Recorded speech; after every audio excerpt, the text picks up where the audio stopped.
Good morning. आज मैं over sleep कर गया। उठना तो जल्दी ही था बट 5:45 बजे उठा। उठने के बाद मैंने कॉफ़ी बनाई अपनी और अपने टेबल पर आ गया। सब कुछ सही किया। 6:30 बजे मुझे 45 मिनट लगते हैं इन सब चीज़ों में करने में। और साथ में मैं स्मार्ट कीड़ा का जो डे 2 है डिस्क्रिप्टिव राइटिंग के लिए वो देख रहा था। फिर मैंने उसको लैपटॉप पे चलाया। डे 1 में सर ने लेटर लिखना सिखाया होगा, तो कुछ बच्चों ने अपना लेटर लिख के भेजा था सर को, तो वो चेक कर रहे थे। जब उसको चेक कर रहे थे तो एरर फाइंड कर रहे थे, तो उससे काफ़ी मदद हुई कि कई जगह हम लोग भी जैसे रेस्पेक्टेड सर में सर को स्मॉल लेटर में लिख देते हैं, वो एरर होता है।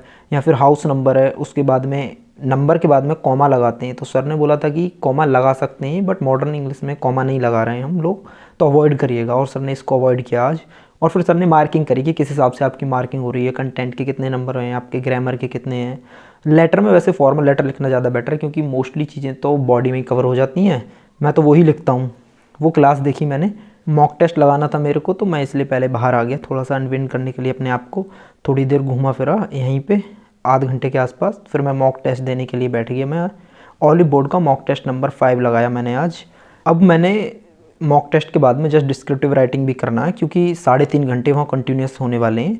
और मैं अब जो अपना जीके वाला टाइम है उसमें भी बैठा रहता हूँ, कुछ नहीं सबमिट नहीं करता हूँ उसको, क्योंकि मुझे बिल्कुल एग्ज़ाम की तरह, रियल एग्ज़ाम की तरह देता हूँ।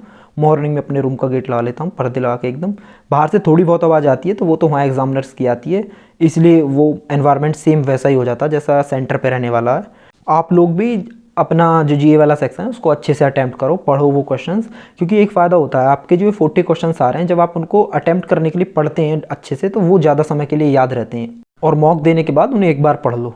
अगर आपने पहले पढ़े हुए हैं तो वो आपको हमेशा के लिए याद हो जाएंगे। वो मैंने आज 74 क्वेश्चन अटैम्प्ट किए थे और 17 गलत हो गए मेरे, 57 करेक्ट हैं। रैंक 116 है। ऑलिव बोर्ड पे इतनी रैंक आती है तो मुझे सच में थोड़ा सेटिस्फेक्शन होता है। और आप लोग भी, ये नहीं है कि आपको रैंक पे बिल्कुल भी ध्यान नहीं देना है या परसेंटाइल पे ध्यान नहीं देना, ये चीज़ें आपका कॉन्फिडेंस बूस्ट करती हैं और वहाँ आप कॉन्फिडेंटली अटैम्प्ट करते हैं। इंग्लिश में मेरे 5 क्वेश्चन गलत हो गए थे बट स्कोर 21.75 है, परसेंटाइल भी 97 आ गई है। क्वांट में मेरे 18 मार्क्स हैं, मैंने 2 मार्क वाले क्वेश्चन काफ़ी उठाए थे। 3 क्वेश्चन गलत हो गए मेरे, 98.4 टोटल परसेंटाइल है और टॉपर के 96 हैं, मेरे अभी 62.5 हैं। और मैं अपना जो डिस्क्रिप्टिव राइटिंग है उसका स्कोर कभी मैं 15 प्लस मान के नहीं चलता हूँ। मैं मानता हूँ कि मेरे 13-14 के आसपास मार्क्स आएंगे वहाँ, भले ही मेरे गाइडली वाले पे अगर ऐड करूँ तो 17 या 18 के पास आ जाओ, बट मैं उनको 12 या 13 ही काउंट करके चलता हूँ। पहले 1 मार्क वाले ये 6 क्वेश्चन थे, इनमें से मेरे को कोई भी नहीं लगा कि मैं बना पाऊंगा, क्योंकि जो सबसे पहला क्वेश्चन था वो कोडिंग वाला था और वो कोडिंग मेरे को समझ में नहीं आई। तो मैंने ये पहले पजल उठा ली, सबसे पहले मैंने यही उठाई क्योंकि मैंने देख लिया था कि इसको मैं बना सकता हूँ टाइम में। मैं ये नहीं करता हूँ कि मेरे को सिर्फ मिसलेनियस ही सबसे पहले उठाने, मैं शुरू से देखता हुआ चलता हूँ कि कौन कौन से क्वेश्चन से अगर मेरे को लगता है कि मैं इसको बना सकता हूँ, कॉन्फिडेंट हूँ, तो मैं उसको बनाता हूँ, वरना मैं उसको छोड़ के निकल जाता हूँ। और मैं ईगो पे भी नहीं लेता हूँ कि कोई पजल अगर मेरे को अटक गया, मैं 10 मिनट हो गए, 8 मिनट हो गए, उसको छोड़ के निकल जाता हूँ। क्योंकि मेंस एग्जाम में अगर आपके 8 मिनट भी ऐसे ही वेस्ट हो जा रहे हैं तो भी कोई बड़ी बात नहीं है, आप बाकी टाइम में भी अटैम्प्ट कर लोगे। और मॉक टेस्ट से यही सीखा मैंने आज इनपुट आउटपुट का एक क्वेश्चन गलत हो गया, एक लास्ट वाला, क्योंकि इस पर 2 ही क्वेश्चन दिए थे, आसान था इनपुट आउटपुट, बस लास्ट वाला जो था उसमें मैंने गड़बड़ कर दी थोड़ी सी। 4 क्वेश्चन मैंने क्रिटिकल रीजनिंग के अटैम्प्ट किए थे, 25, 26, 27 और 28। जो 26 वाला क्वेश्चन था वो था इन्फ्रेंस बेस्ड, वो मेरा गलत हो गया। बट जो सबसे पहला क्वेश्चन मैंने अटैम्प्ट किया था क्रिटिकल रीजनिंग का, ये 25, ये कोर्स ऑफ एक्शन बताना था इसमें, तो ये आसान था, मैंने पढ़ के देखा था, ये कर दिया। और एक क्वेश्चन मेरा कंक्लूजन वाला गलत हुआ और कॉज एंड इफेक्ट वाला एक क्वेश्चन सही हो गया। मैं क्रिटिकल रीजनिंग अभी थोड़ी थोड़ी अटैम्प्ट करके इसलिए देख रहा हूँ कि पता चले कि कितनी एक्यूरेसी है। अगर हो सकता है रीजनिंग ज़्यादा टफ आ जाए तो क्रिटिकल रीजनिंग अटैम्प्ट करनी पड़ेगी वहाँ। जीएस में मैंने 20 क्वेश्चंस किए थे और 5 क्वेश्चन मेरे गलत हो गए, थोड़ा ध्यान देना, बस मैं रिवीजन करना मेरे को, बस पढ़ना कुछ ज़्यादा खास नया है नहीं। फिर मैंने इंग्लिश वाले सेक्शन में ये क्वेश्चन आए थे 5 फिल इन द ब्लैंक्स, इनमें ईडियम और फ्रेसेस फिल करने थे। तो मैंने इनकी एक्चुअल में ईडियम और फ्रेसेस मुझे याद नहीं, मैंने कभी पढ़े भी नहीं है, बट मैं ये जो पैसेज है इसको समझ के करने की कोशिश कर रहा था और 3 क्वेश्चन गलत कर दिए मैंने यहीं। और जो 2 क्वेश्चन गलत हुए थे मेरे, वो आरसी से गलत हुए थे। मेन रीज़न ये क्वेश्चन गलत होने का ये था कि मैंने लास्ट में अटैम्प्ट किए थे तो जल्दी जल्दी बड़े बड़े ऑप्शंस थे, तो मैंने उतने अच्छे से नहीं पढ़े ध्यान से, तो मैं इसलिए मिस्टेक कर गया। और दूसरा, मेरा माउस ऐसा है कि डबल क्लिक मान रहा है अब, क्योंकि करंट अफेयर पढ़ते मैं हाईलाइट करता हूँ तो ज़्यादा क्लिक यूज़ करता हूँ, इसलिए इसने 28 क्वेश्चन को छोड़ ही दिया, आगे चला गया। फिर मैंने पीछे जाके देखा, तब तक टाइम निकल गया था। बट जो 2 मार्कर वाले क्वेश्चन थे उसमें आया था एक पैराजम्बल, इसमें सारे सेंटेंस जितने भी दे रखे थे सबको जम्बल्ड किया हुआ था, 1-2 छोड़कर। मैंने पहले 2 सेंटेंस को जम्बल जो थे उनको रीअरेंज किया सेंटेंस को, और क्योंकि इसमें पहला ही क्वेश्चन जो दे रखा था वो उसमें फाइनल अरेंजमेंट दे रखा था, और जिसमें आपको फाइनल अरेंजमेंट दे दिया जाए वो करना ईजी हो जाता है। तो मैंने कहा अब तो इसको अटैम्प्ट कर लो, 2 मार्क का है तो अच्छे मार्क्स हो जाएंगे। ये 4 क्वेश्चन थे, 8 मार्क्स मुझे इसी से मिल गए। इंग्लिश में जो भी 2 मार्क वाले क्वेश्चन वहाँ सही अटैम्प्ट करिए आएगा वो 25+20+ अपने आप स्कोर करिए आएगा। फिर ये क्वांट में मेरे 2 क्वेश्चन गलत हुए, एक तो ये था डाटा सफिशिएंसी और सेकंड वाला क्वेश्चन भी डाटा सफिशिएंसी था। डाटा सफिशिएंसी मेरी कमज़ोर है, मतलब क्वेश्चन गलत हो जाते हैं मेरे से आते हुए क्वेश्चन भी, क्योंकि इसमें पूछा था कि इनमें से तीनों सेंटेंस में से आइदर 1 और 2 दोनों में से एक के साथ होना चाहिए सॉल्व। फिर मैंने ये वाला क्वेश्चन बनाया वोल्टेज वाला, ये मैंने तब बनाया था पहले नीचे में घूम ही आया था पूरे, और पूरे में कोई भी क्वेश्चन ऐसा मिला नहीं कि मैं किसी और को बनाऊं। फिर मैंने सोचा यही लग रहा, पहले तो मैं इससे डर गया था, देखिए काफ़ी लंबा क्वेश्चन है, छोड़ो इसे। फिर मैं वापस लौट के आया और मैंने ये क्वेश्चन बनाया। एक क्वेश्चन गलत हुआ इसमें से मेरा, वो भी ये इसलिए हुआ क्योंकि मैं ऑप्शन ढूंढ रहा था कि कांट बी डिटरमाइंड, वो था नहीं मैंने। फिर मैंने सोचा हो सकता है कोई मिस्टेक हो, पता नहीं क्यों 5 लगा दिया मैंने।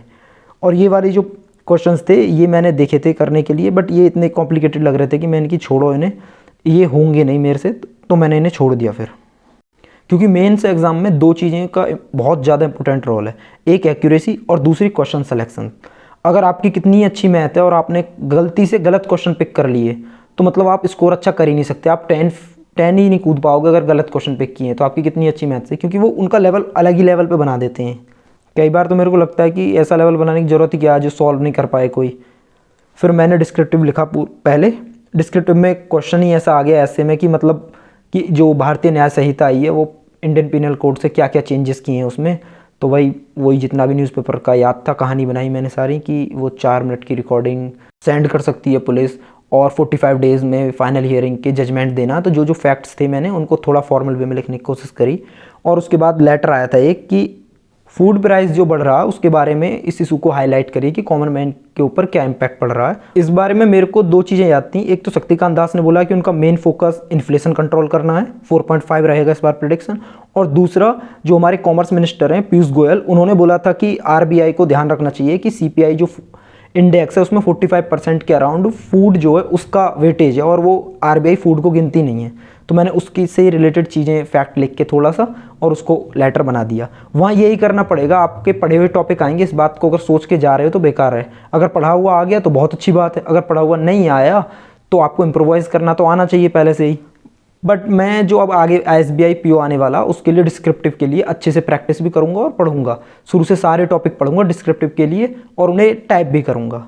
मॉक टेस्ट देने के बाद पास में एक शादी थी, उसमें खाना खाने जाना था मेरे को, तो मैं खाना खाने चला गया पहले और आके फिर मैं सो गया थोड़ी देर। सोने के बाद मैं इवनिंग में उठा और करंट अफेयर रिवाइज करने के लिए बैठ गया। करंट अफेयर में 300 बैच जो मैंने आरआरबी के टाइम पे लिखे हुए थे उन्हीं को रिवाइज कर रहा हूँ अभी मैं। जुलाई वाला था उसके सेट रिवाइज किए थे मैंने, अभी 1 और 2 कल किए थे, उनको एक बार दोबारा पढ़ा और फिर 3 को पढ़ा मैंने, तो काफ़ी चीज़ें बहुत अच्छे से याद आ रही हैं। अब कल मेरे को पूरा अक्टूबर कंप्लीट करना है और अगस्त को कंप्लीट करना है। अगस्त के मैं स्मार्ट कीड़ा के जो 350 बेस्ट होते हैं उनको कवर करूँगा बस। और यार आप लोगों ने जहाँ से भी करंट अफेयर पढ़े हैं, चाहे वो कोई भी सोर्स हो, किसी भी टीचर से पढ़े हों, आप वहीं स्टिक रहिए। जितना भी पढ़ा है उसको बस जल्दी से रिवाइज़ कीजिए बार बार, क्योंकि अगर आप सोच रहे हैं कि मैं नया पढ़ के जाऊँगा तो वहाँ आप सही नहीं कर पाएंगे। नया कोई भी काम आने वाला है नहीं, अब कोई भी सोर्स कुछ भी नहीं, जितना पढ़ा हुआ उसी को पढ़ो। और अगर आपने कम करंट अफेयर पढ़ा हुआ है कि आपको लग रहा आपने 1-2 मंथ का ही पढ़ा हुआ है तो बहुत बेटर है, कोई दिक्कत नहीं है। 1-2 मंथ से भी आप 7-8 नंबर और ज़्यादा ही स्कोर कर सकते हो। बाकी सेक्शंस पे फोकस करो और नवंबर में ज़्यादा डीप जाने की ज़रूरत नहीं है, मैक्सिमम 2nd वीक तक कर लो, और नहीं तो 1st वीक तक कर लोगे काफ़ी है।